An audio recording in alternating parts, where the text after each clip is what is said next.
Eco friendly. जब मैं कहता हूँ कि इको फ्रेंडली, इसका मतलब ऐसी चीज़ें जो हमारे इन्वायरमेंट के लिए अच्छी हैं, यानी हमारे पर्यावरण के लिए अच्छी हैं। क्या तुम भी कुछ ऐसा करना चाहते हो कि वो इको फ्रेंडली हो?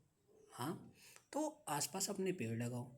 और अगर तुम अपने एक यूनिक आइडिया को सर्च करना चाहते हो, यानी तुम्हारे पास एक स्पेशल आइडिया है, एक खास चीज़ है और तुम उसे सर्च करना चाहते हो, तो यारा की टीम से बात करो। क्योंकि यारा एक ऐसा ही प्लेटफॉर्म है जो तुम्हारी मदद करेगा अपने यूनिक सपने को सर्च करने में।